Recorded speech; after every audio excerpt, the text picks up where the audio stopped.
Well, I want to welcome you guys here. I'm Brian Proctor, principal of North Grove. Just to kind of give you an idea, I met this guy. He was scrawny, little skinny guy. Thought he could shoot the three. He still can't, so that's the best part of it. So I was his basketball coach. That was my first year coaching, I think. So met him, his family, had the privilege of getting to know him during the course of basketball. I was not a teacher in 7th grade middle school. I was a teacher in Breakaway. So eventually I made it to the middle school, and then the last 8 years I've been here at Center Grove as the principal of this building. I have a few words for Michael before he gets started. He's asked several times if he could do several different presentations, and I think the first couple of times were weather related and you're under construction. So I said, nope, can't do it. So when he asked about doing a presentation here, I said, absolutely, we'll make it work. So we originally were supposed to be in LGI. I was telling some people we have a father-daughter dance this afternoon, and so somehow they wanted to move from this area to a smaller area. And we have 700 kids, and I'm sure it's going to be crowded down here. So I said, we'll make it work down here today. The past couple months, I've had a chance to get to know Michael differently. I've seen him quite a bit at Emmanuel Church, watched him grow personally, like a lot of you guys, maybe on Facebook and things like that. Watched Bam Chase kind of blossom as well. But there's some words that obviously I want to give to him and as encouragement, and obviously those of you that are here to hear his talk, I'm sure that you'll be pleasantly surprised about the growth that he has made over the past years. For I know the plans I have for you, declares the Lord. Plans to prosper you and not to harm you. Plans to give you hope and future. That's Jeremiah 29:11. Are you a quitter? A quitter gives up when things are hard or uncomfortable. A quitter gets discouraged thinking a job will never be finished.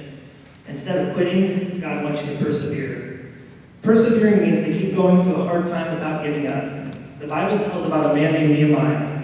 God gave him a big job to do. The wall around the city of Jerusalem had been broken down by enemies. Nehemiah was in charge of getting the huge wall rebuilt. As Nehemiah began the work, many problems came along. Nehemiah faced fear, discouragement, but Nehemiah persevered until the wall was finished. There will be hard times in your life when you'll be tempted to quit. You might feel sorry for yourself and think it's just too hard to be a Christian, but God can give you perseverance.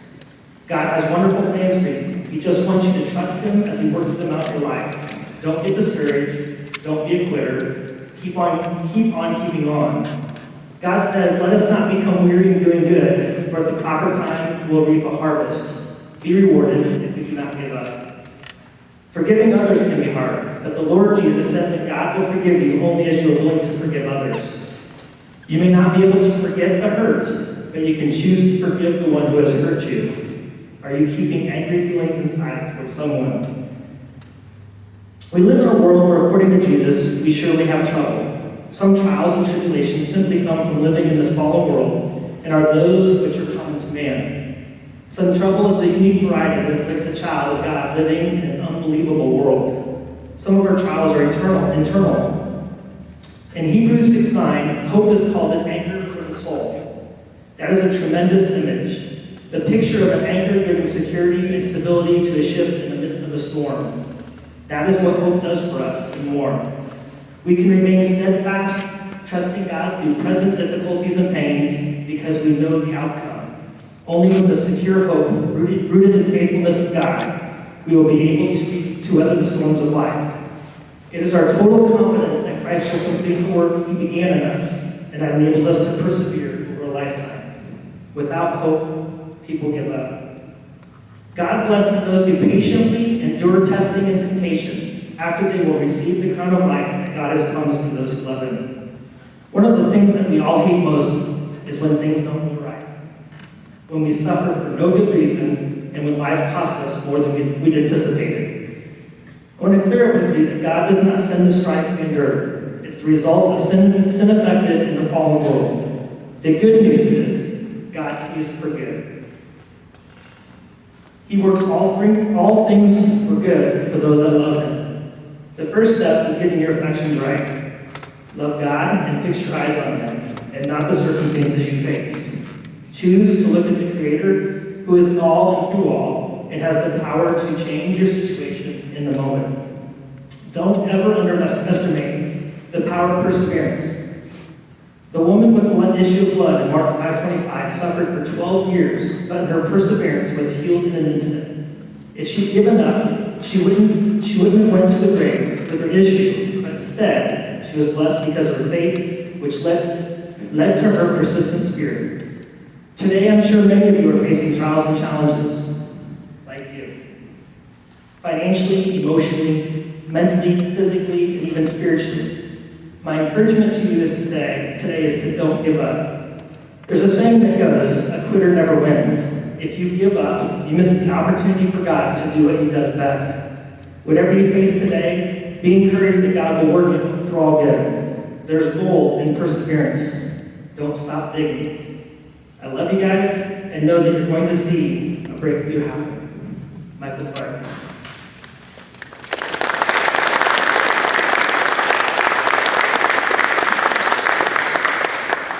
Awesome.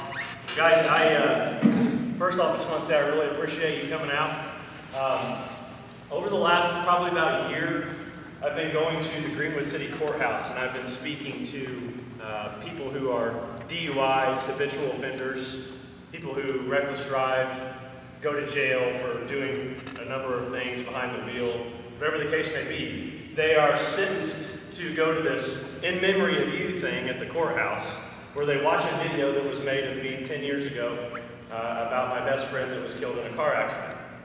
And, you know, most of the time these people sit here and they're falling asleep, B, they don't really care. You know, they're kind of looking around like, you know, and I have to say, hey, you know, do I have your attention? Like, are you listening to me?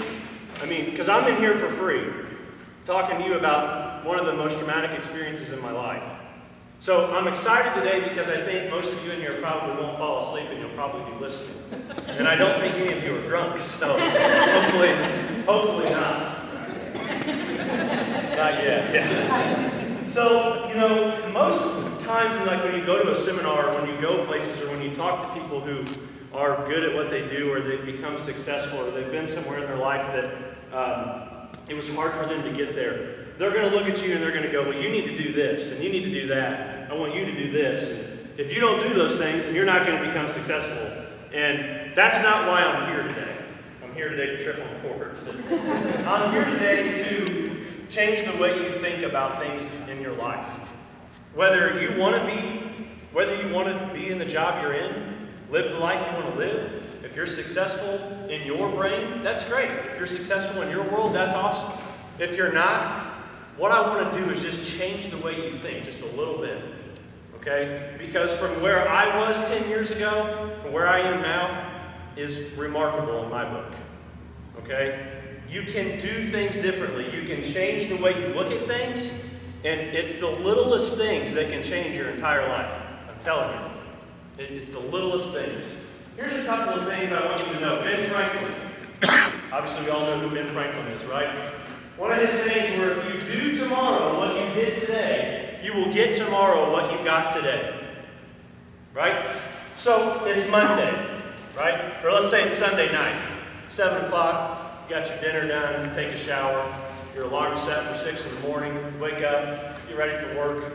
You got to be there at 8, so you probably leave the house at 7:50, and you're there right on time, right? Every day. Monday, Tuesday, Wednesday, Thursday, Friday. Right? That's what you do. That's how you do it every single day. Because you're in a routine. We get in routines. People do what works. You know, we do things that work for us. That's what humans do. But if there's something in your life that you've been wanting to achieve, whether it's with your job, whether it's personally, whether it's with your family, with your friends, relationships, whatever the case may be, if you don't change the way you think, you're not going to get a different result. If you do the same thing you do every single day and you don't change, you're going to get the same results you get every single day. They're not going to change. So here's some stuff for you. It's pretty interesting stuff. This presentation is not about money, by the way. But these are some facts I want you to see. And this WIFME, this stands for what's in it for me. So why are you here today? I want you to see what's in it for you. Okay? The average American makes 3 to 5% more money each year. The average American gets a 3 to 5% raise. The average American also makes around $24,000 a year. So that means it would take you 20 years to double your income to make $46,000 a year. 20 years to double that income. And then you meet the people who have the ability to get promoted 5 times in a year and double their income twice, maybe even triple it. How do they do it? How do they do that? How do they do something that you've been trying to do for so long? It's because they wake up every day and they just think about a different way to go about it. Right? They just look at it a little bit differently. They say, I'm going to go into work today and, I don't work in this department, but I'm going to volunteer to work in this department. I don't do this every day, but I'm going to try and do something a little bit differently. I'm going to go to my boss and ask my boss, hey, what can I do today to help out? What can I do today to move to the next level? Right? So how do these people do this? Well, one of the hardest things for any of us, I just got this book on Thursday. It's called Average Skill, Phenomenal Will. It's written by Eric Thomas. And I read the book the night I got it because I wanted to be able to have that knowledge when I came here to talk. And one of the hardest things for people is to self-assess. People have a very hard time identifying their own problems. We're very quick to point out people's other problems, right? I mean, I get chewed apart on a daily basis in my line of work. Oh, you got it wrong. It's supposed to be 53. It's 57. You know what I mean? It's every day. So, but the ability to, you wake up in the morning and you just look in the mirror and you go, maybe I'm not getting up on time. Maybe I'm not doing what I need to do. Maybe I'm not putting in the sacrifice I need to put in. Maybe I'm only making 10 calls and I need to make 50 calls. Maybe I need to make 100 calls or 150. Maybe I need to make $1,000 or maybe I need to make $5,000. I don't know how much you need to make. I don't know what you need to do. But maybe if you just did it a little bit differently, if you just changed it up a little bit, maybe you would get a different result. Right? But you have to be willing to look at yourself and say, I'm not doing what I need to be doing. If you're late to work 5 days a week, is it your boss's fault? Is it the traffic's fault? Is it your friend's fault? Whose fault is it? You know what I mean? So you have to have the ability to be able to say, I'm not doing these things right. So I went through this book and I did this little test. And I had to self-assess myself. And I think like 80% of the problems in this book I had to circle. Like I have almost all of these problems. And, some of them are, I'm short-tempered, right? I'm not the best family man, right? I'm a workaholic. I work all the time. I never stop working. 1 in the morning, 3 in the morning, 5 in the morning, 2 in the afternoon, 6, it doesn't matter. So we all have problems, right? I'm no better than anybody sitting here. I'm no different than any of you. I'm no better than any of you. I don't claim to be. But you have to be able to self-assess and look at yourself and say, I got to make these changes. All right, remember, if you do today what you did yesterday, you'll get today what you got yesterday. Right? So I had this idea, being that we started our company, and I'm going to talk to you about how we started our company. But for about the last 2 years, I wake up in the morning and I go to Starbucks, and I work because I get so sick and tired of being at home and working from my home. It's just depressing sometimes. So I go different places. And I started listening to motivational stuff on a daily basis to kind of keep me going. And I thought, man, this is really cool. I really like what these people are doing. They're getting up in here and they're lighting a fire up under these people and they're inspiring people. And, I have the opportunity now. Every day I get to do what I love to do. I don't work anymore. I wake up and I do what I love every single day. And if I can teach other people to know that that's possible for them to do that's very inspiring to me. Like, that motivates me. I would love for someone to say, man, I've always wanted to do this, and now I'm doing it. Right? I don't know how you're going to do it. Don't care. But if you can look and find a way to do it, that's great. That's why I'm inspired to come in here and talk today. All right? So a little bit of like my A to Z, and I'll make this as quick as I can. My childhood, Mom was a single mother for a little while, right? Both sides of my family are incredible people, incredible families. We were in and out of places. I think we moved, about 14 times in the course of about 8 years, right? A lot of times, breakfast, lunch, and dinner, they were all the same. Sometimes, eggs or whatever. Didn't eat dinner eat my dinner, I ate it for breakfast, right? It was just the way we had to live a little bit for a while. But mom always made sure I had what I needed, no matter what, right? So that kind of instilled a little bit of a drive in me as I got older to be able to provide the same thing and even better for my family. So when I was younger, I don't know if many of you know me when I was younger or not, but I was quite the hellion. I was in and out of detention and in-school suspension, and I would fight people at recess, and I would talk back to my teachers, and I would flunk out of classes and get D's and F's. And, I did that pretty much all through school, actually, until about my senior year. I even did it my senior year. In fact, I almost didn't graduate high school. Okay? We had to beg a teacher to let me pass a biblical literature so I could graduate. Because I wasn't doing it. I didn't care. I didn't want to go to school. Right? There are other reasons in there for that, but, then as I got out of school, I was drinking, I was partying, speeding, I had crotch rockets, I had Mustangs, GTOs. I literally, at one point in time, had 19 speeding tickets on my record. I've been to jail for speeding. I've been to jail for reckless driving. I even went to jail because of a business that I got into, failed, and I had outstanding checks, and I went to jail because the checks weren't paid. It's called check deception. I failed at it, right? So I went to jail for it. So struggles were there. Those were after a couple things. And then my best friend. I'm going to talk about this. My best friend. I was a junior in high school. Was killed in a car accident that I was involved in with him. Okay, you really can't even describe that. Quite honestly, it's really kind of not possible to describe how that works and how that impacts somebody.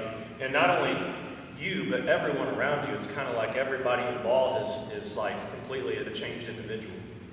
And it's all because of choices. That's all it is. So I went for a few jobs, and we'll get through that. I've had the nice salaries. I've been fired from the nice salaries. I've had the nice cars. I've had the nice bikes. I've had them repossessed. I've had them taken from me. Okay, I had a Mach 1 Mustang, real nice car. Loved the car. Went in one day. It's after I had been fired. I was an assistant store manager for Walmart, and I had been fired for chasing a thief. Okay, and we had just bought a house, and I got this car that's a $40,000 car. I got this $10,000 crotch rocket. I got all those things, and I come home one day and I'm taking a nap, and I wake up and my car's gone. Where the hell's my car? Wake up and they repossessed it. They took it. Didn't have the money to pay the bills. I hit the bottom again, right? I've hit the bottom a couple of times, all right? So then I decided to, long story short, get back into school, launch a business, and I'll get more into that as we get further into this. And then I thought to myself, I'm going to come up here and I'm going to speak to these people. Most of you probably married, have pretty successful relationships. And you all know my first go around with an engagement failed. I failed. It's a failed relationship. So I'm thinking, how am I going to get up here and try to inspire these people and teach them to be better people if I can't even make myself work in a relationship? It's perseverance. It's all about just keeping going, just keeping on. All right. So this is my best friend. This is Kelly McPeak. This picture here is kind of hard to see a little bit, but I love this picture because it kind of describes our friendship. This was my truck when I was a junior in high school, and we had this, radiator hoses. Well, they make like mesh, like to make it look like a chrome hose. It's like a cheap way of making it look good. But we were like trying to ram it in there, like with a broomstick, like to try and get it to fit on there, like kind of maneuvering it around, or whatever. His mom or whoever thought that was funny. This is a picture of Kelly when he was 17, junior in high school. So this truck here, I had a graduation party. I had some money saved up. I used to work in the morning with my family's bar, Gallagher's. I used to work there in the mornings and clean, and work in the evenings and help serve food and all that kind of stuff, and clean up. I had saved some money and bought this truck. The family kind of paid the other half of it. Well, then I decided I was going to sell this truck. And I sold it for $7,000. Got cash money out of it. Found this 2000 Z28 Camaro with T-tops, straight pipes, real nice. I mean, a lot of power for a 16-year-old, 17-year-old guy to be driving around with. But the car was awesome. So we drive out to Ohio, and the car was $7,400. So we took $7,400 cash with us, right? And I remember we talked the guy down to $7,300. And so we could have gas to drive home and food, so we could stop and get some food. And boy, that car, I mean, we ate a Cracker Barrel that night, and pulling out a Cracker Barrel, I want to see what this thing can do. And when I pulled out of there, you know, when the first time you get into a car with 400 horsepower, and the roads are a little wet, you know, that thing gets pretty squirrely pretty quick. Kind of blew me away. So I bought this car. I was, on cloud nine, had this car. I think it's good. Bought it on Tuesday. The following Saturday, that coming Saturday, was February 26th, which is the day that we had our accident. So that Saturday, I kind of got the car all cleaned up real good, detailing it. It was like a 45-degree day in February, not 70 like it is today, but it was a nice day. And thought, man, we're going to take this car out downtown tonight, do some, what we call street racing. Stupid stuff, but we did it. Like where you go to a stoplight and you race the person next to you, see whose car's faster, that thing. So we go to this bar, my family's bar, Gallagher's. We go there all the time, and we eat chicken wings and whatever. So that Saturday night we go there. It was a really strange night because Kelly's phone was kind of ringing off the hook. Everybody was calling all night long. Like everybody wondering where we're at. Like we're supposed to be going to our buddy's house, and they're kind of wondering like, where are you guys at, type thing. And we're walking up out of the bar, and I get to go to get in my car, and Kelly says, hey, why don't you let me drive? Let me drive the car. I'm like, yeah, I don't care. You can drive the car.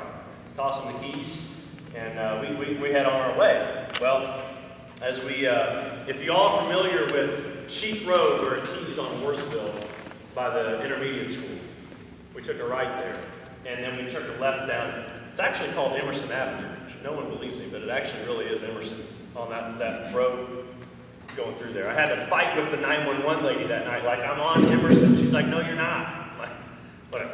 So we're going down the road, and he goes, I'm going to get on, we'll see what this thing can do.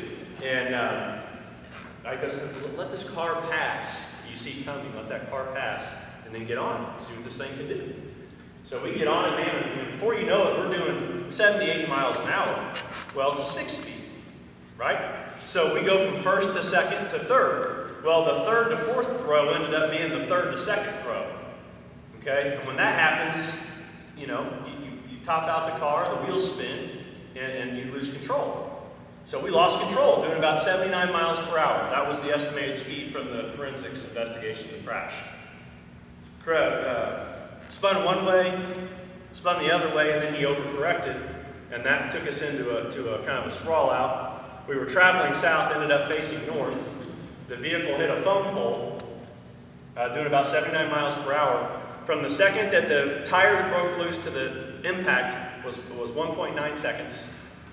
He never had enough time to actually fully register to take his foot off the gas pedal. So the car was floored the entire time, right? Hit the telephone pole. It was believed that he had been tossed 151 feet from the car. Out from the top of the car. When you hit a pole, physics, when you hit something and you're going very fast, the inertia, the force that it keeps going, the pole had to stop it. Well, it caused the car to tilt.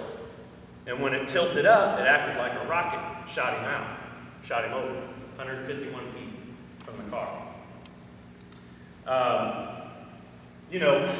To describe the experience inside that car, to describe the experience of frantically searching for someone who's your best friend who you can't find, you can't describe it. It's the worst feeling in the world. Why did that accident happen? We made a decision to go fast. That's what happened. It's nobody's fault. That's just what we did. We made a choice. So, I'm out there searching for him. My nose is, I got, broke my nose 12 places, deviated septum, broke my back, had a concussion. Nose was like a water faucet of blood. It wouldn't shut off. Eventually, I think it just kind of, with this big blob of blood on my face. And finally found him, and he was in pain, no doubt about it. If you have a best friend or if you have someone you're very close to and you walk up to them in a fetal position, missing a shoe, and they've been tossed 150 feet from a car, and there's blood coming out of the back of their head and all this other stuff, that's something you never get rid of. That's a vision, that's something you see, you'll never get rid of that, ever. I don't care what you do. And they say time heals it. It's crap. Pure crap. It's not going to get rid of that image, it's not going to heal anything. You just have to learn how to deal with it. That's all you have to do. So we go to Methodist, or I go to Methodist, he goes to Wishart. You wonder what kind of I got this picture of this hat up. This is my dad's Notre Dame. I don't know if he still has this thing, but it's been around for a while. And I was in Methodist and he was in Wishart. So I was laying in the hospital bed. I just wondered where my friend was, how he was doing. And one of the hardest things, it's very hard, but the hardest thing was, how's he doing? And we found out, and I saw my dad toss that hat down the hallway. And so, I knew it wasn't good. I never would have thought that letting him drive a car and going fast would have resulted in him being killed. I never would have thought, even after the accident, that he was actually dead. That's just not something that crosses your mind. So you can imagine what it does to your mind when you find it out. I went into a convulsive, I was shaking like crazy, and family there trying to hold me down, all that stuff. Meanwhile, they're pricking me and all this other stuff, trying to find out if we were drinking and doing drugs. And I remember this lady comes in, and she just starts praying in my ear. And at first I'm like, what the hell are you doing, lady? Get away from me. I don't need you right now. And she starts praying in my ear, and the next thing you know, I'm just completely calm. Quit shaking, crying. It's I can't even explain what came over me. No words. And even to that, even from that point on, for several years after, I still had no faith in God. I still didn't believe in God. Okay, even though he was right there, you call it what you want, but it was something else in that room, and it wasn't anybody on earth. So this is the car, right? This is a picture of Kelly. This is his obituary that was posted in the Daily Journal. So this is where the foam pole hit the car. This is where I was sitting in the passenger seat. This is obviously the driver's seat. And that car was destroyed beyond recognition. Right? When the investigators came to the house, they had said, we really don't know how you're alive. We really don't know how to explain it, but you're here. You should have been killed. And, when I was young, I'm like, that doesn't mean anything. Whatever, I'm still here. Right? You're invincible when you're young. Right? You can't get hurt. You can't die when you're young. You know what I mean? Kelly did. 17 years old, junior year in high school. And this is his gravesite. Go visit it as often as I can. I typically don't tell anybody when I go there. It's kind of a place for me just to go and see how he's doing, whatever type thing. This is a picture of him and his grandpa fishing. I thought, that's nice. His grandpa's passed away too. So put them up there together, and that right there. When you're going down one path, and that happens, you're immediately taken down this path. You don't get a choice. You've been steered down a different path. Right? Eventually all my friends started doing different things. Smoking dope, drinking a lot, doing all those things. I kind of followed it a little bit. I never got into the drug scene. I drank a lot. right? Made a lot of poor decisions. Flunked off the basketball team. Quit playing basketball. Right?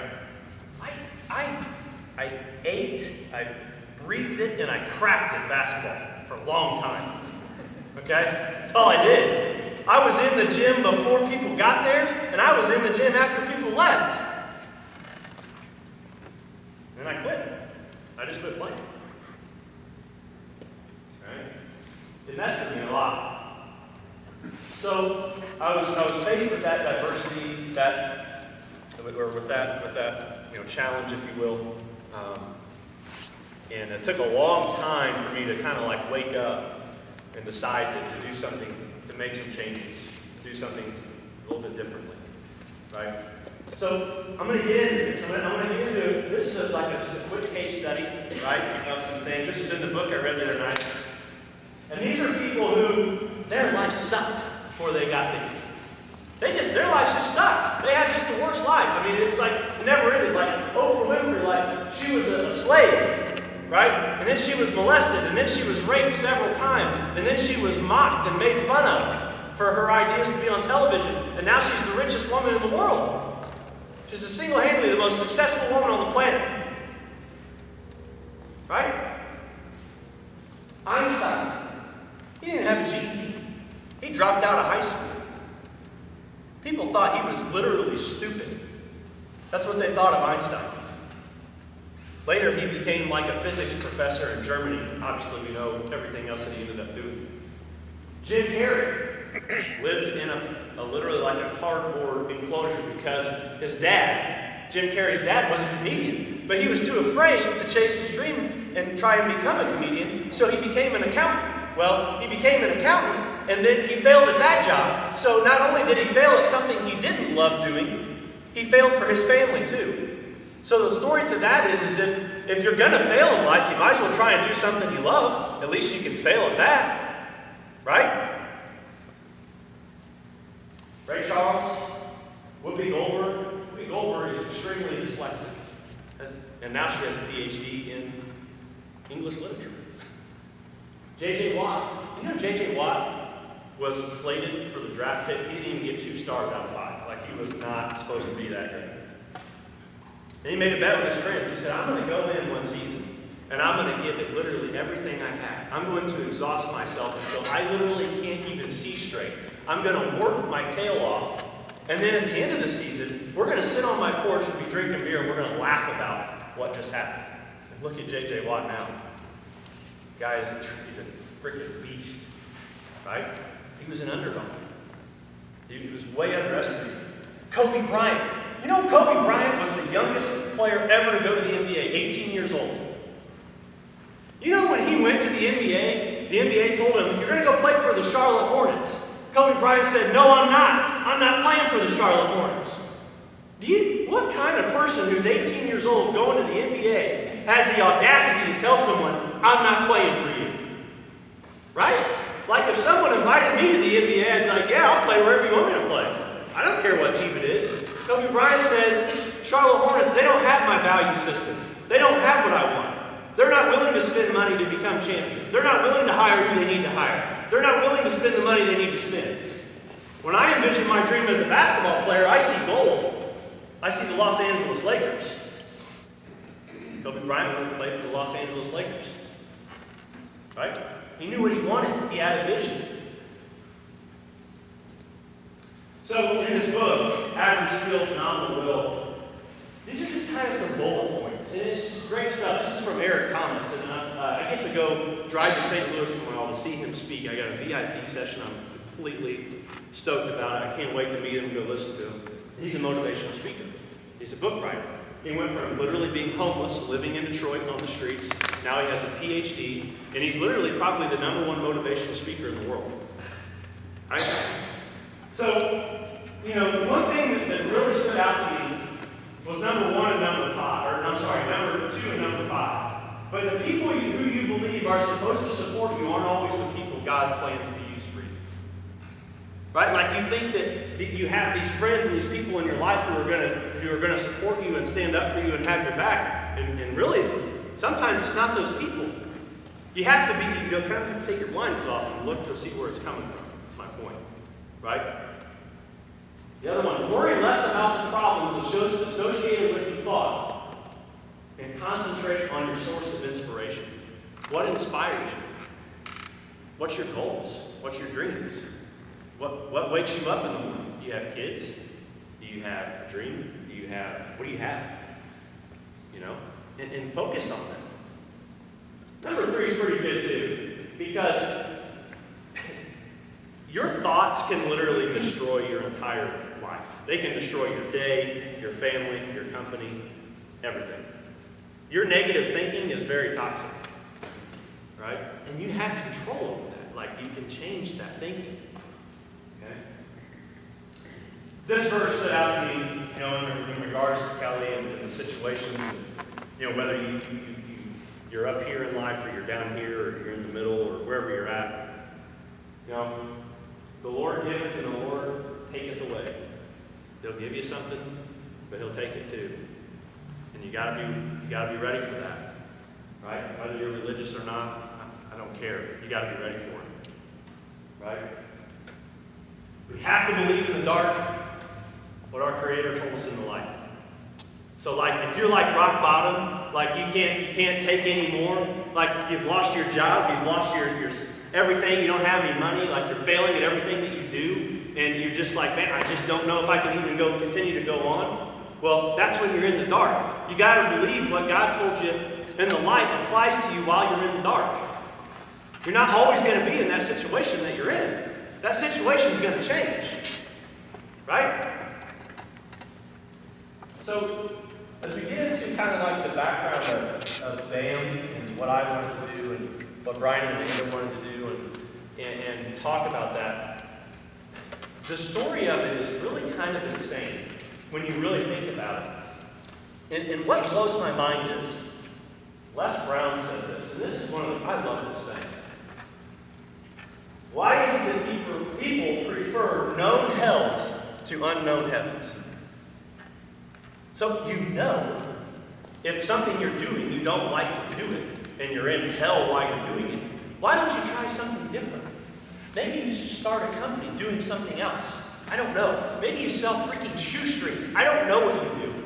Right? There's a lady who is worth $23 million because she designed clogs with plastic designs on them, with little plastic diamond designs she bought from Walmart. She's a millionaire now because she was bored at home. She decided to design clogs and sell them. It's stupid, but she's a millionaire. I mean, you know what I mean? You can do whatever you want to do. There's this guy. He's on the fire. He's up for death penalty. He's on the firing squad. He's going to get shot at. And the guy looks at him and he says, "You can choose to go to the firing squad, or you can choose to go through this door." The guy says, "What's behind that door?" "We don't know. We don't know what's behind that door." The guy says, "I'm going to have to go with the firing squad. I don't know what's going to happen."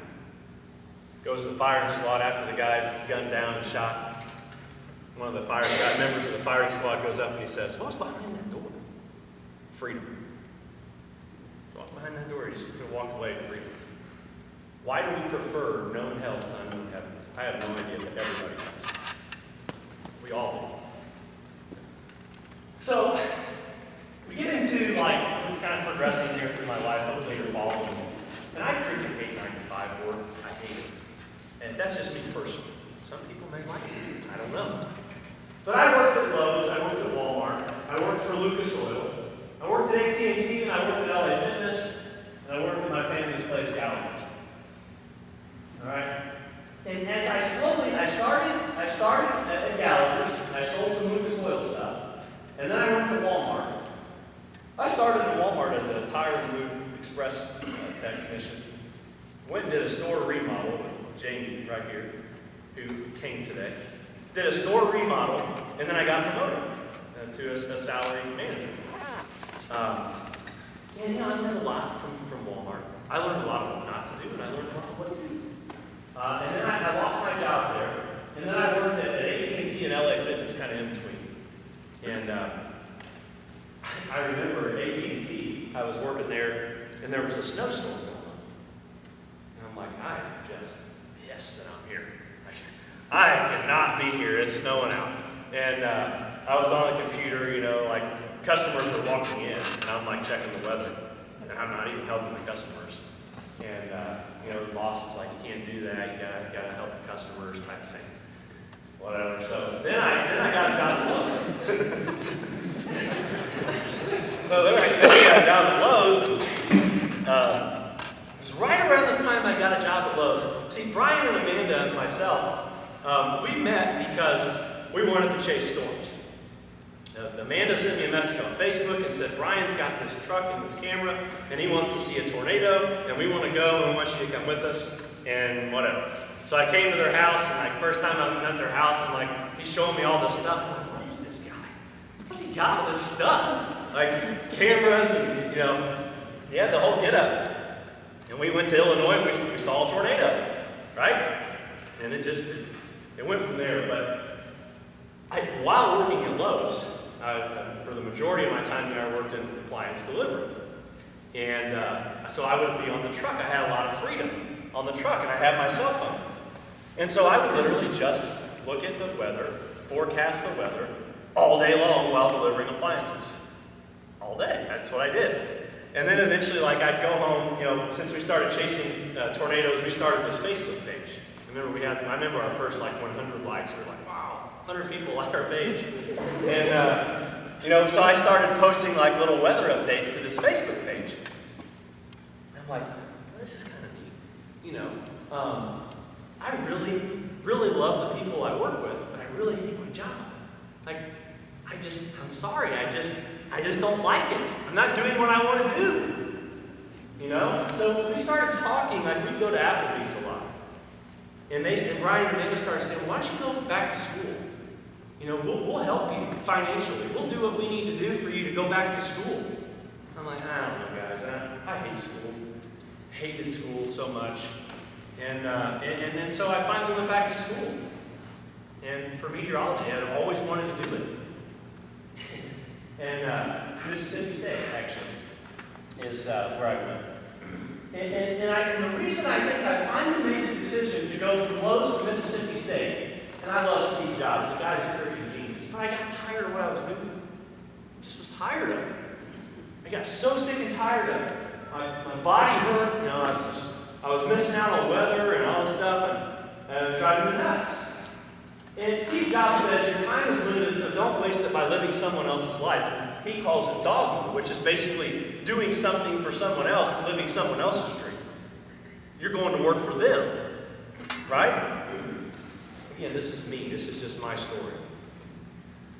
So you have to have the courage to follow your heart and your intuition. And you have to know what you want to do, and you have to love what you want to do. If you don't love what you do, eventually you're not going to really care. You're going to fail, or you're just going to give up. That's what you're going to do. You're going to wake up, like, I could never imagine, like, waking up tomorrow and looking at the computer models and seeing snow next week and going, I just don't really care. You know, might snow, it might not, I don't know. Like, no, I would never do that.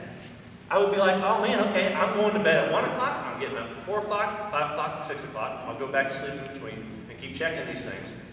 And, you know, but if you find something that you love, even if you're crazy and you're insane, right? You can make it work because you love to do it. So, this is a picture of me. See that Hawaiian shirt? I mean, those things were pretty cool. And this is my mom's. I mean, look at these laundry baskets. Like, what in the world am I doing here? And this computer that's from like 1994. And but I'm sitting here and I'm looking at weather radar, and I got my weather radio there. And this is my closet right here on the bottom. Oops. This is my closet right here. So I had all these like little TVs in there, little maps, and most of them didn't do anything. But I had them in there because it looked cool. And I had that in there through second grade on. Like I just, you know, I asked for a video camera for Christmas. I asked for weather books. I went and toured the local news stations. I went and met the meteorologists, because for a long time I thought, I want to be on TV, I want to be a weatherman on TV, right? So, I don't want to do that now, but, you know. And I thought to myself, like as we're going through, Brian and Amanda and I were discussing this process of me going back to school, we hadn't thought about starting like a company yet to charge people for weather. We hadn't decided that yet. But I thought, well, the only way to do something great is to love what you do, right? Steve Jobs has said that for years. He created Apple from his garage, right? He was fired from his own company. Steve Jobs was fired from Apple. And they decided they should probably bring him back. Probably a pretty smart guy, right? So I started pursuing this dream of being on television, right? Going and being having an internship at Fox 59 and while doing my schoolwork, while working at Lowe's, right? So we were putting in some hours here. Like I'd go to work at Lowe's, I'd do my schoolwork, I'd go over to Brian and Amanda's at night, and we'd work on math problems till 3 in the morning, and then we would look at weather stuff, and then we'd wake up and we'd do it again the next day, and over again. And eventually Brian Wilkes was like, hey, let's put you on TV. I was like, okay, let's do it. And that's what we did. This is a picture of the Super Bowl with Brian Wilkes and Bob Hunt. Been watching those guys for years. I'd always looked up to Brian Wilkes. And I still look up to him. I mean, we're very good friends. But I decided that as I was going through this, like, we'd be sitting there at the weather office and at the desk, and there'd be a chance of thunderstorms. And the news director would walk up and say, severe weather tonight, right? Like mass chaos, severe weather. And Brian Wilkes would be like, it might thunder a little bit. Might rain hard. Well, we're going with severe weather at 6 o'clock. Okay? Severe weather. So we'd lead with severe weather, and severe weather never happened. Right? We'd lead with the blizzard of 2020, and the blizzard never came. We got 3 inches of snow. Like, they have to do that. Like, if Brian Wilkes doesn't want to do it, it doesn't matter, because if the director comes up to him and says, this is what we're doing, this is the forecast you're going with, you don't have that choice. I didn't like that. Because I took this stuff very seriously. I didn't want to be told what I was going to say. I wanted to tell people what I wanted to say. So I just kept working. All right? Just kept going at it. While I was up there doing my internship, I just kept putting out my forecasts on our little Facebook page and on our Twitter account. Kept putting it out there, putting it out there. Someone made a suggestion once that we should start charging for weather. I'm thinking, that is insane. Why would I do that? And, you know, and even Brian's like, well, let's just start charging for it. Man, I don't know about this. I don't know if we should charge for this. People are not going to pay for this stuff. They get it on their phones, they get it on weather.com, they get it on TV, like, they get it for free everywhere. Right? Well, we just decided to put a twist on it and look at it a little bit differently. And we came up with the idea to develop a premium membership on our website where we charge $50 a year. And I remember the first couple of subscriptions were like, oh my God, we've made $100. Can you believe that? Like, holy crap, we actually are making money doing this. $100. And I thought of this. Kobe Bryant was obsessed with Michael Jordan and looked up to him. And then he started playing against him. Kind of started out performing a little bit. And you work it's so hard in your life until people you look up to become the people you compete with. You work until your idols become your rivals. And I worked my tail off to go completely against what everybody else thinks around here. That's just what I do. People ask me, why are you so passionate about it? Why are you so authoritative about your stupid tweets and your weather forecast? Who cares? I care, right? That's how I make my money. So if you don't care, I don't care if you don't care, but I do. Right? I'm not here for you. I'm not here for Brian. I love Brian. Right? But we do what we do. That's how we got to where we are. So we had an idea. We decided we're just going to make our passion our paychecks. We just went with it. We started slowly finding out that there wasn't really any money in storm chasing. We started finding out there wasn't any money in storm chasing. We started finding out that there were different avenues, different ways to make money. And we adapted, we overcome, right? So we went to work on it. This is a picture of Brian and I 5 years ago, building our first office here. And then upstairs loft of their house. This is kind of the finished product of it. And this was our storm chasing vehicle that we had, the second one, or the third one. We had a truck, and then we had a Blazer that was totaled in an F4 tornado, and then we had this that we got a nice deal on from Lockhart Cadillac to kind of pimp out their name a little bit. So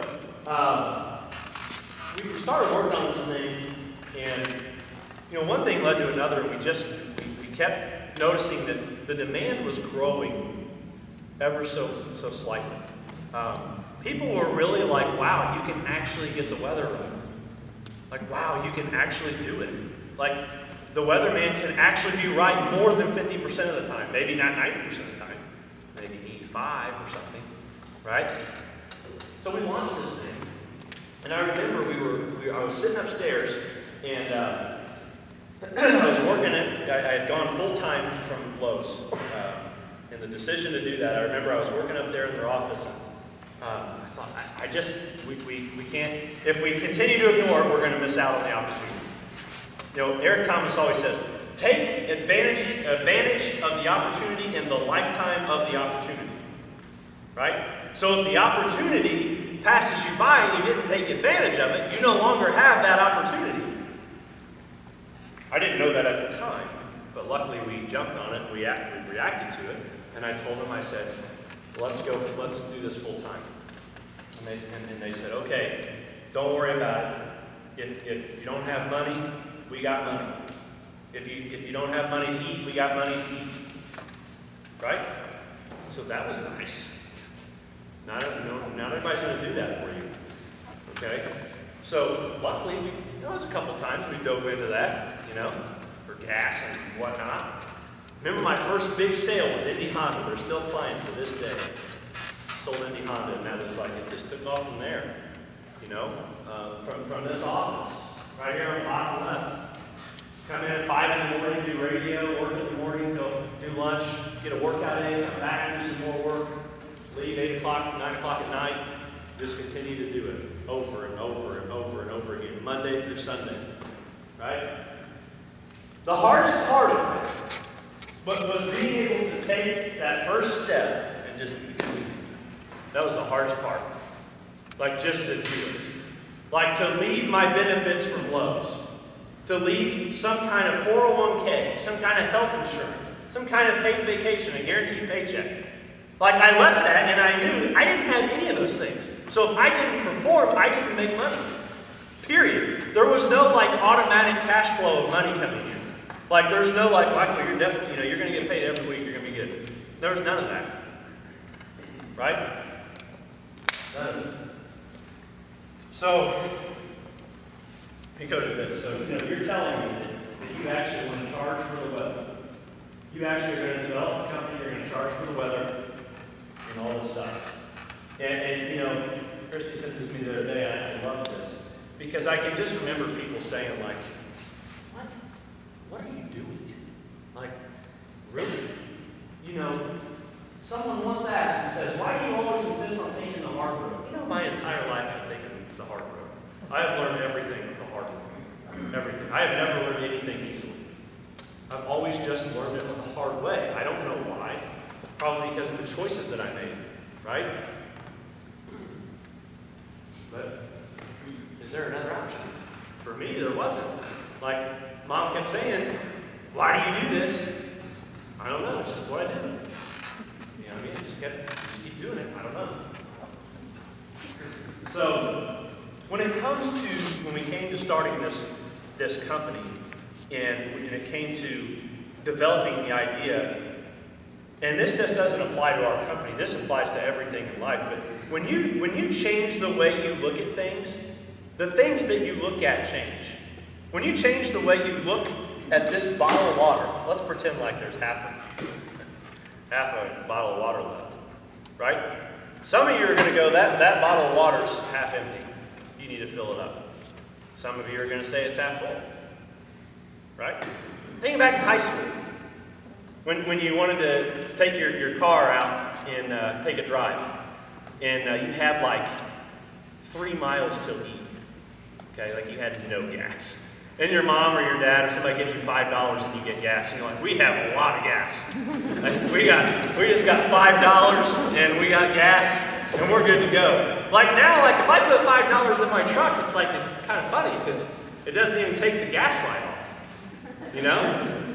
But the way I looked at it back then was we got that $5 for gas. I looked at it differently. I looked at it as what we had, all right? The way to think about that. So here we are today. We have over 3,300 people that subscribe to what we do. We have the biggest organizations in this state that pay for us for our weather forecast. St. Francis Hospital, Indianapolis Indians, Indianapolis 500, Mini Marathon. It just goes on and on and on for the people that pay for the service that we do. You look at the bottom, weather made simple. And that was one of our biggest things was, you look at all these weather discussions and these weather things that people read and you're like, what in the world does this stuff mean? And I was guilty of it too. Like in the beginning, I would post things and people would be like, what are you saying? I don't know what that means, right? So we had to come up with a way that people could understand what we were saying and how they can understand our forecasts. So we came up with Weather Made Simple, and so to this day we try to really make it so people can understand what we're saying. Even though still at times it's hard to do, but that's what we strive for. Einstein once said, if you can't explain it simply, you don't understand it well enough. Right?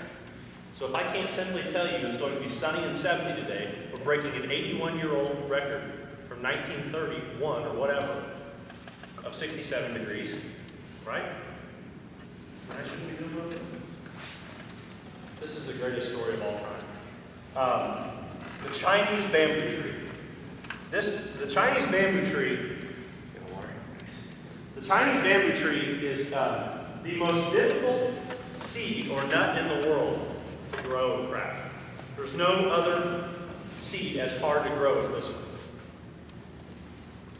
In order for the Chinese bamboo tree to grow like it is, you have to water and fertilize it every single day. You cannot miss a day for 5 years.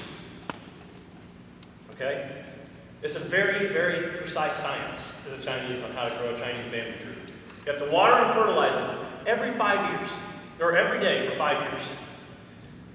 And eventually, after those 5 years are up, in the first week of the 5th year, the tree will grow 90 feet tall. In the first week. Right? You probably don't believe me, do you? They really do. So the question is did the tree grow 90 feet tall in 5 weeks or in 5 years? Who wants to guess? How long did it take for the tree to grow 90 feet tall? 5 years. 5 years. So, exactly. So you're out there, let's say you're out there like you're watering this spot on the ground every day for 5 years. People are going to be like, what are you doing? You're out here every day, you're watering, you're fertilizing this spot in the ground. Nothing's happening.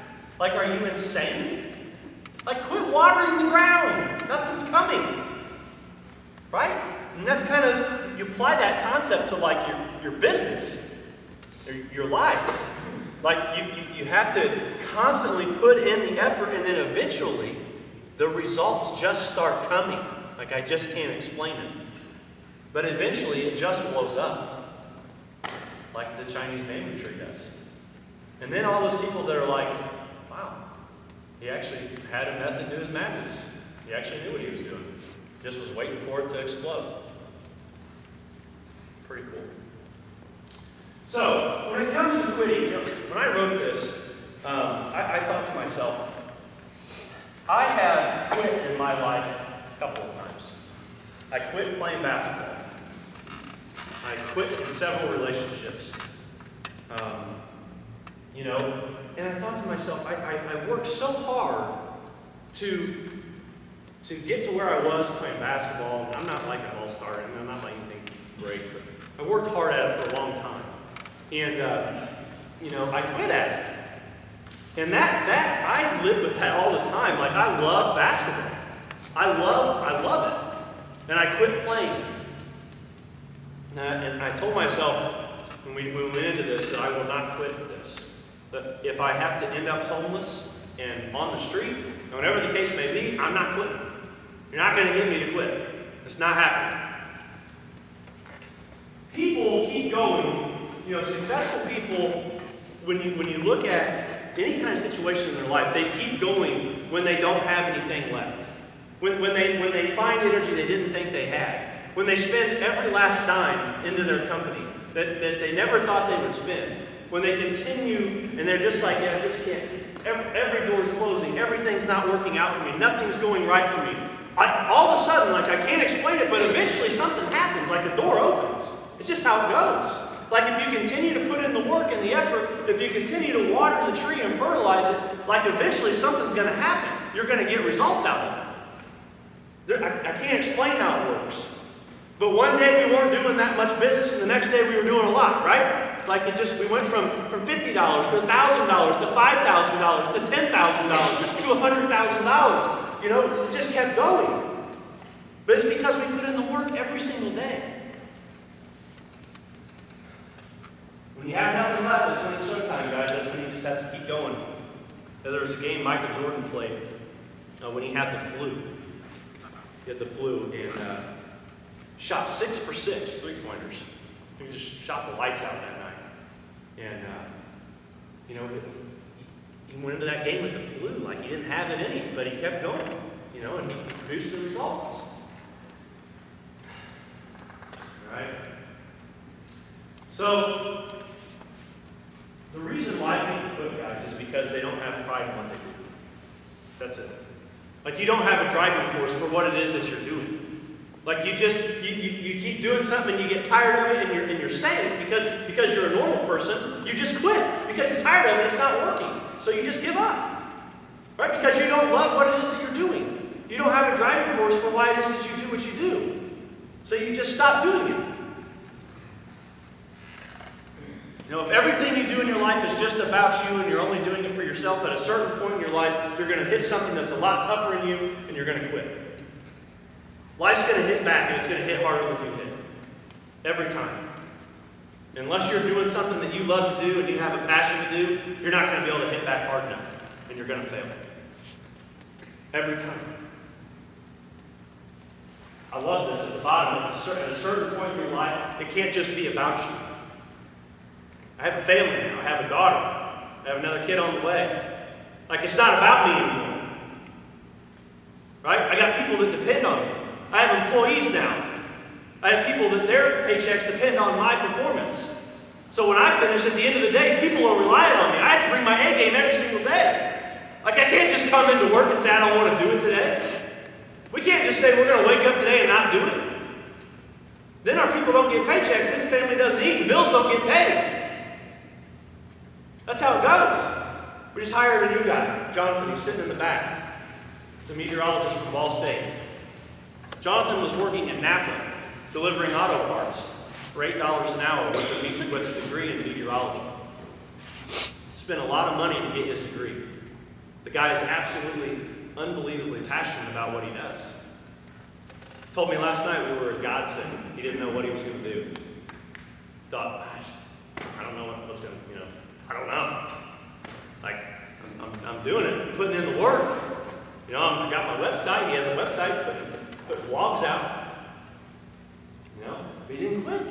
He didn't quit doing it. And he's here now. Here he is. Right? Ecclesiastes is a great verse. This is in the newest version of the Bible. But it says, I have observed something else under the sun. The fastest runner doesn't always win the race. And the strongest warrior doesn't always win the battle. The wise sometimes go hungry, and the skillful are not necessarily wealthy.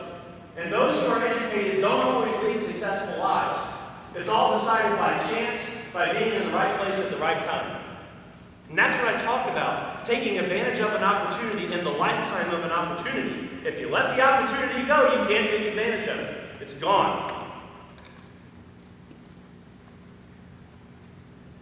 I don't know who said this, but, it's like a song. If you're going through hell, keep on going. That song. I don't know who sings that song either. Who sings that song? Who? Rodney Atkins. So if you're going through hell, keep on going, whatever. Just keep on keeping on. And a lot of times it's just going to get worse before it gets better. But you know what? You just got to make it through the hard stuff. And it gets better. It gets better. You may not believe it now. You might not believe it a month from now or a year from now. But it gets better. Trust me. But you can't quit. If you quit, it doesn't get better. If you just quit doing it, you know what I mean? You can't stop. You can't stop doing what you're trying to do. The secret to our company, what we do is we just work. That's what we do. I'm not a genius. I'm not smarter than probably most of you in here. Okay? I don't have some kind of like secret formula that I'm like better than everybody else. Like I just get up and I just love what I do and I just work at it. Like what do you love to do? Like find something that you love to do and just start doing it. Even if you have to go to your other job. Right? I did it. I went to my other job. I still did what I love. I didn't sleep a whole lot, but I did it. Right? Like you have to find out in your life like what it is that you want. Like if you want to have a family and you want to do what you're doing and you want to live in a house and pay your taxes and pay your bills and then and live your life and that is okay with you and that's success to you, then that's great. Everybody looks at success differently. Everybody looks at life like different ways. Just because you don't have your own company doesn't mean you're not successful. Doesn't mean you're not a good person. Just means you look at it differently. Right? But you have to find out what it is that you want. Like how much money do you want to make a year? What kind of car do you want to drive? What kind of boat do you want? What kind of family do you want? What kind of relationship do you want with your friends? Put in the work. Execution is worship. And from putting in the work, results come. They keep coming. And results come even when you don't think they're going to be coming. Like I got a phone call the other night. I've gotten 2 phone calls this week, actually. I got one from a company called Ingledow, who does snow removal all over the place. And they called me and they said, we want to talk a long-term deal. And we have a lot of properties. And we're very big. And we want to meet with you and we want to talk to you. Right? He reached out to me. Why? Because we put in the work every day. Like like JT and John and I, like we'll sit there on Facebook and be like, is the wind going to be 5 miles per hour today or 8? Who cares? We care. It's the details that matter. Right? Is it going to be partly cloudy or partly sunny or mostly sunny? What's the difference? To you, there's probably not that much difference. To us, there's a difference. Because we put the attention to detail and we put the work in, so the results, they come. They trickle in. Like I got an email the other day from a guy who used to work at the 500 Festival, who now works for the Olympics. He wants us to forecast weather for the Olympics in Houston, Texas. Like that's real deal stuff. That's big league stuff. That's big time, big money. Right? But it doesn't matter because we're doing the work anyways. The stuff just flows in. We just signed a contract with St. Franciscan Health. The potential in that is mind-blowing. It'll change people's lives in our company. You know what I mean? Just because we put in the work. So because you want it to happen, you think it's going to happen, right? And so many people think, well, if I wish it up, if I dream it, if I do it, then it'll probably happen. Maybe. I don't know. Maybe if I want to do something, I'll try and do it. But like, you got to put in, like, I call it the grind. I love it. Like, you got to put in the work, like, every day. Like, morning, I've said it this entire talk, like, but you just have to continue to put the work in. Like, even when you don't want to work, you have to work and continue to do it. Ryan and Amanda, we have a shared cell phone plan. We get 30 gigs a month. Right? How many people in here could ever imagine using 30 gigs on your cell phone? That's a lot. Some people have a family of 5 that share 10 gigs and never go over it. Like, we go over 30 gigs like every month. You know, and it's like, because I'm like always on my phone, you know, just checking weather models and tweeting and you know, tweeting out stuff about BAM and you know, I'm just always doing it. Like, it's an obsession. Like, it has to kind of become an obsession for you if you want it to become what you want it to be. And that goes with anything in life. It's not just your dream. The process, guys, is so important. And it's the most important part. And if you don't love the process, if you're not amped up about the process, and you're just in it for the paycheck, for the money, for the reward, for the benefits, you're going to fail.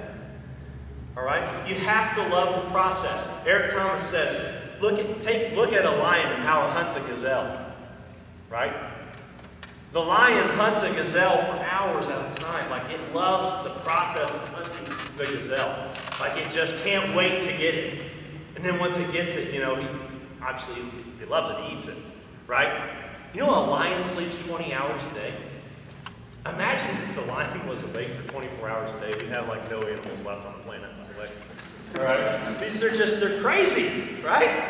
But they love the process of hunting their food and finding it and catching it and killing it. Right? You have to love the process. The process is all about, look at these people like Oprah Winfrey, Michael Jordan, Kobe Bryant, whoever these successful people are you want to look at, they're no different than any of you. Everybody has a talent. Right? They're no different. But what do? They spend their 24 hours they have in a day differently. They apply that 24 hours that they have, and they do it wisely. Like, they work with those 24 hours. They don't sleep for 13 hours, work for 2 hours, go to lunch for 3 hours, work for another hour, and take a shower and go to bed. Like, that's not what they do. Right? A hunter is more effective when they're hungry. Like, right now, man, I really want to kill a coyote. I've been trying to kill a freaking coyote now. I love coyote. I haven't freaking got one. I want to get one. Like, I'm ready to get it. You know?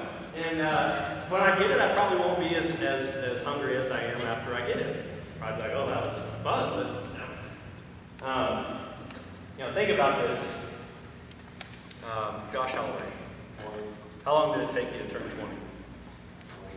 20 years. Like, you couldn't turn 20 years in 19 years, right? Nope, can't do it. Think about it. You have a process. You can't rush the process. You have to trust the process. It takes 20 years to turn 20 years old. Okay?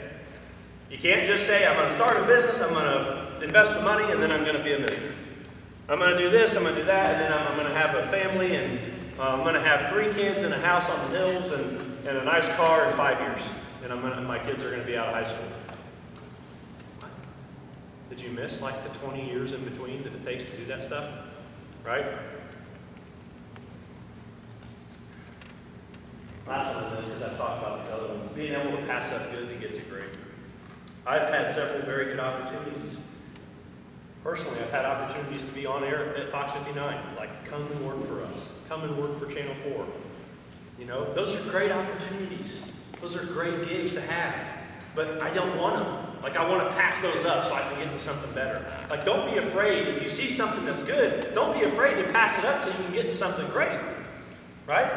You don't always have to jump on the first opportunity that you see. Right? I came up with this quote the other day. I was just sitting in, I don't even know where I was. I said, when you truly believe in what you're doing, the shows and the days, winners in life are those who are excited about where they're going and how they got there.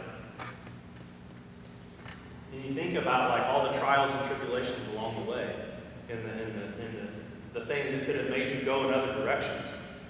You know, you'd be excited when you get there. Man, I got there, I did it. It's the greatest feeling in the world. So, just maybe 15 minutes left. Okay, you guys may be getting hungry or something. But this is what's funny. Did you know that humans were not created to like everybody? Did you know, like, people, not everyone likes everyone? Did you know that? Right? Like, that's pretty, like, not everybody's gonna like you, okay? All right? A lot of people, they don't like me, right? But I don't do what I do for them. I don't care what they think about me, right? I'm not out here for them. I don't know who they are. They don't sign my paychecks. They don't pay my bills. I don't care what you think. Get lost. Today's society enjoys failure. People love when people fail. Like if I put out a snow map, and this is so stupid, if I put out a snow map and I say we're going to get 4 to 7 inches of snow and we get 3.9 inches, I've got people who are pissed because they didn't get the 4 inches of snow we said they were going to get. They got 3.9. Who does that? You know what I mean? Like, but people do, and they're like, you missed it, you got it wrong, you think you're good, you're not that good. You got it wrong. You think you're somebody, you think you're special, you're not. Channel 8 beat you. Channel 8 did better than you. Okay? Please understand that predicting snow is like a freaking miracle. The process, the meteorological process for snow to even form is unbelievable. The atmospheric processes that have to take place for a snowflake to develop will blow your mind. And then you want us to predict it on your doorstep. People love when people fail. You know why? Because they can't do it. You know who dream killers are? Dream killers are the people who can't do it, so they tell you you can't do it. And you know what the sad thing is? Is the number one dream killer is a family member, usually. Like, what are you doing? You can't do that. You can't leave your job. You can't make money at that. Right? And that's coming from a family member. Like, I can't wait to prove you wrong. I can't wait to show you the life I'm going to live when you told me I couldn't do it. I'm not inviting you to my house in Florida when it happens. The number 2 dream killer is fear. Fear is an illusion. It's not real. It doesn't even exist. People create problems out of things that aren't even real. The fear is not even there. Like, what if half of my contracts don't re-sign next year and I don't get the money I need and I have to lay off employees? And what if all this stuff happens? Well, well, it might. But it's not a real problem right now. It's not happening right now, is it? Okay? You can't. Fear is an illusion. That's all it is. Like, it's a made-up thing in your brain that you say you're afraid to take the next step. You're afraid to mend that relationship, or you're afraid to make this investment in this company or do whatever it is you want to do. You're afraid of what? You're going to go do something you do every day that you're miserable doing, and you're going to fail doing that, so you're going to fail being miserable? You're afraid to fail at being miserable? Think about that. Some cool facts. We're getting close to the end here. People are like, man, it's just impossible to live your dream nowadays. You just can't do it. I hear it so all the time.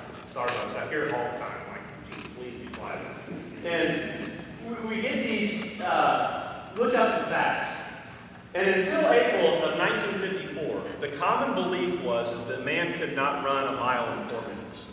That man could not break the 4-minute barrier in a mile. That was the belief, because it had never been done before. That you couldn't run a mile in 4 minutes.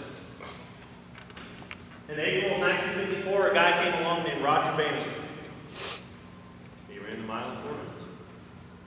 Since that time, 20,000 people have ran a mile in 4 minutes or less, including high school kids have run the 4-minute mile or less. 20,000 people. What's different from now back to January 1954 when no one thought you could do it? What's different? Someone else has done it, so someone saw that someone could do it, so they started doing it. They saw that it was possible, so they did it. They thought differently. They looked at something a different way, and the thing they looked at started looking differently, and they're like, I can run a 3-minute, 59-second mile. I'm going to do it right now. Right? If you know someone who has done something they've always wanted to do, if they've had a dream and they've done it, if they've started a company and they've become successful, then you can do it too. And again, this isn't about starting your own company. This is about just life in general. If you're in a rut and you're depressed and you're not doing too well, you can get out of it. You can do something different because people do it all the time. People get out of ruts every single day. How do you get out of it? It's up to you. Are you gonna turn to God? Are you gonna turn to a friend? Are you gonna turn to a different career path? What is it that you're gonna do? But you can do it it's all about your choices. These are a couple of people I researched some people and I was blown away by this. These are guys who left corporate American jobs making six figures. These are people who were very successful in the line of work they were in. First guy, Mark Bader. He loved to ride his bike. Mark Bader just loved riding his bicycle. So he quit his job as a financial officer, chief financial officer. Went out west and started a mountain bike company where he takes people on tours to ride mountain bikes. He's a millionaire. And he just rides bikes. He just did what he loved to do. So he takes people on tours through the mountains, and now he's rich. Tiffany Montgomery, Teen Mom Success Company. She's a millionaire. She had a baby when she was a teen mother. She decided to start a company to help people cope with having children when they're in their teens. How to work through it. Advice. She's a millionaire. This is my favorite one. Izzy Arkin. He moved to Japan to become a ninja. He's a freaking millionaire. He's a ninja. He teaches other people how to become ninjas. Are you kidding me? But that's great. I love that. I mean,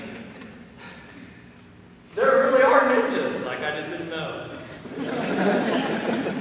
So, Melissa Black wrote an inspirational cookbook. She now inspires Hollywood actors and people all around the world who love to be inspired by eating correctly and while cooking and motivating.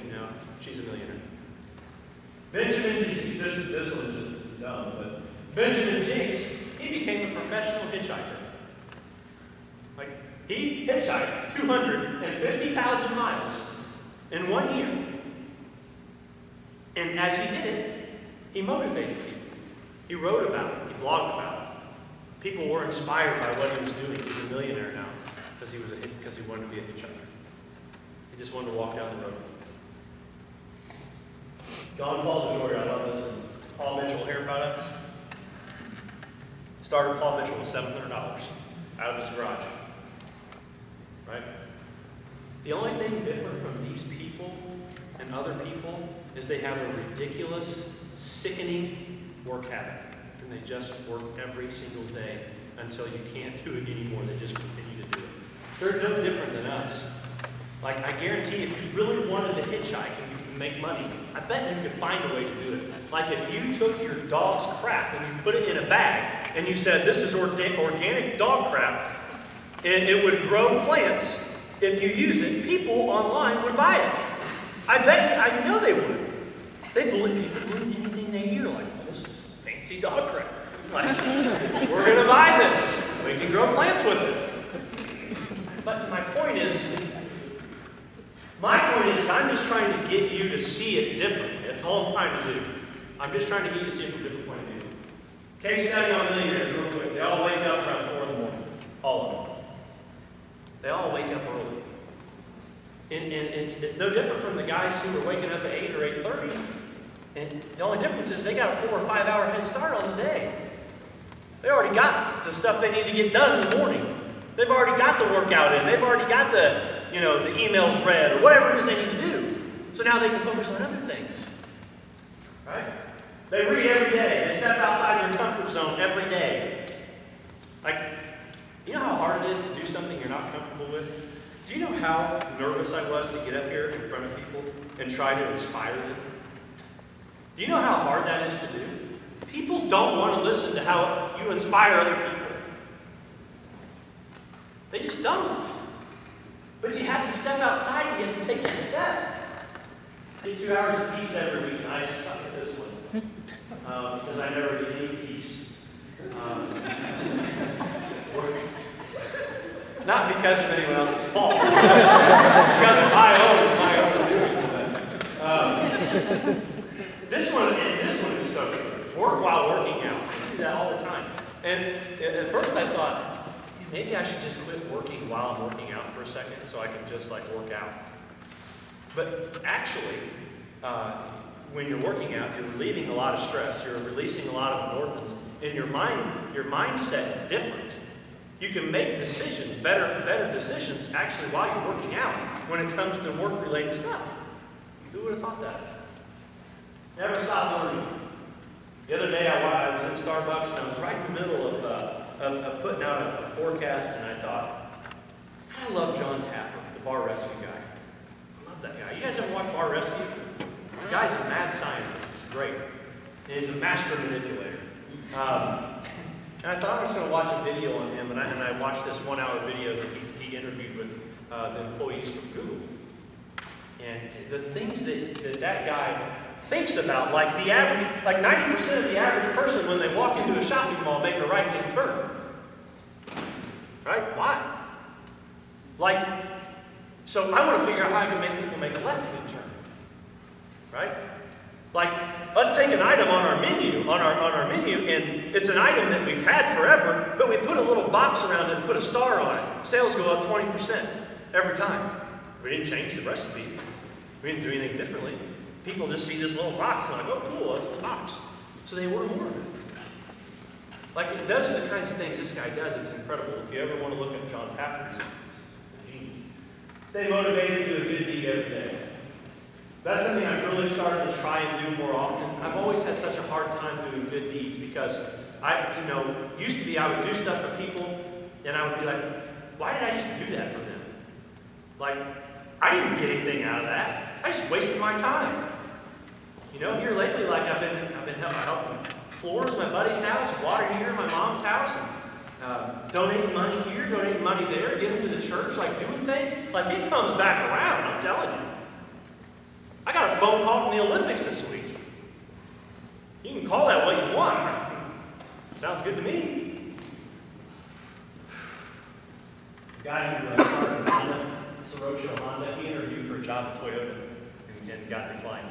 He didn't get the job there. So then he decided to start Honda, and now they're worth $62 billion. That's pretty neat, right? Everybody wants success, guys. Most of it's all talk. Most people are not willing to do what they have to do. People are worried about what's said on Facebook more than anything else.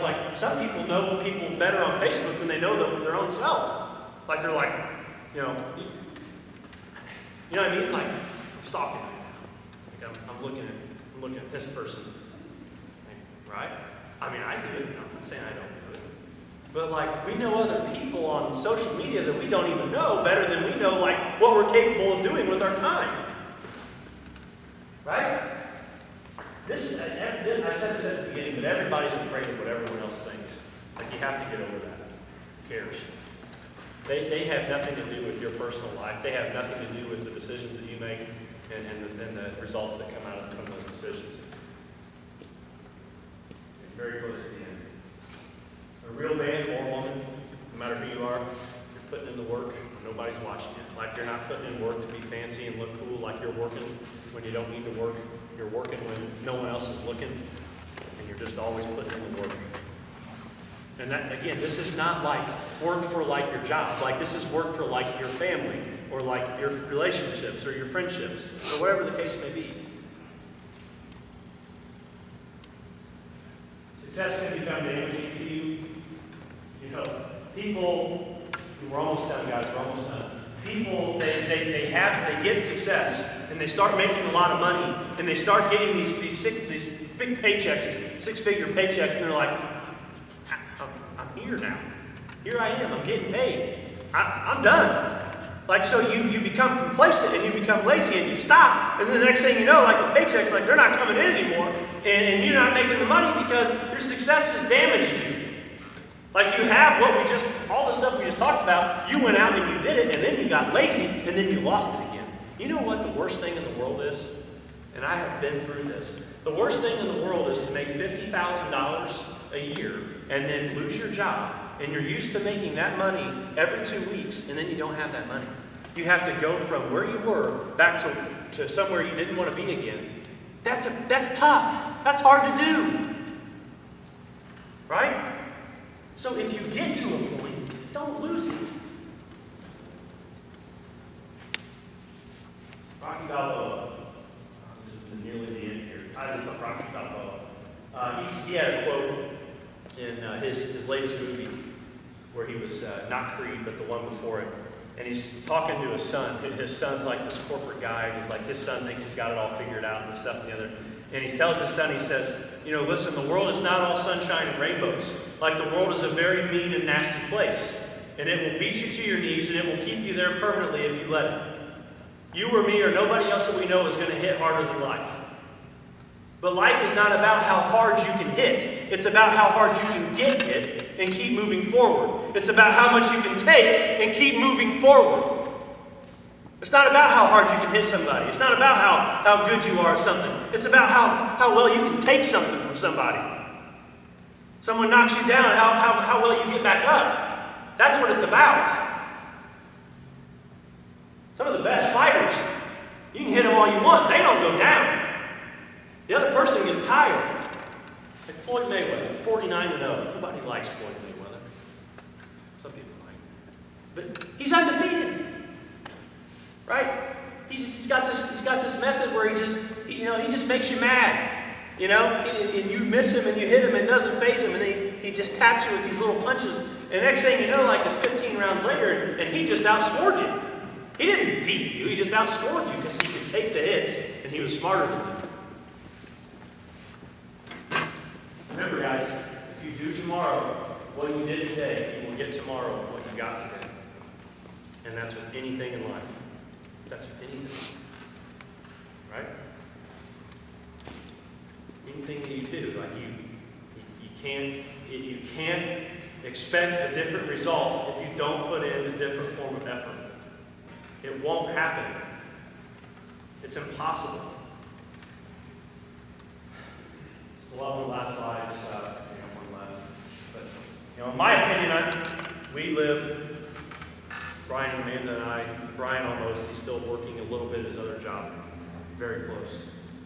We live unconventional life. Like, we just kind of do what we want when we want to do it. If I want to go to a doctor's appointment, I go. If I want to go to whatever, I go do it. Because I can. Because that's the position I put myself in. I'll work when I get back. Trust me. The point is dreams are inspiring, work is not.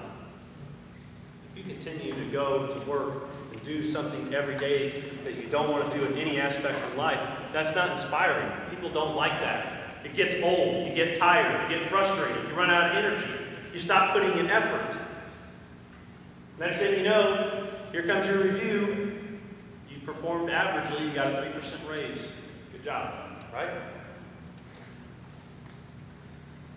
There's nothing worse, guys, than a mechanical employee who loses touch with their dream. There's nothing worse than a mechanical human who loses touch with what they really want to do because they just go through the motions. Find a dream. I don't care what I mean. If your dream is like, talking to a family member you haven't talked to in years. I don't know what it is. Just find something that inspires you. All right? Find something that inspires you. So what I wanted to do today with this is we recorded this, and I wanted to take this and make like a resume out of it because I want to start speaking on the side from what I do now. I want to travel and I want to speak to people and share a story with people and try and help and inspire people. Because if I can inspire someone to live their dream and be happy about what they're doing, that to me is inspiring. Like, I love that. I would love to be able to get someone where they need to be, just give them the extra nudge that they need. Like, that's cool. Right? Really appreciate you guys coming, and that's, if you guys have any questions for me, I'd love to answer them. But you can get where you want to go, and you're going to go through hell to get there, no matter what it is. Whether you lose someone, a family member, whether you fail in your marriage, whether you fail whatever. You're going to fail. Failure is a part of life. Problems are a part of life, but you can get to a point you want to get to if you try. If you want to, you'll get there. If you don't want to, you won't. If you want to wake up tomorrow and keep doing the same things you've been doing, that's what you're going to do. You're going to get the same results you've been getting every time.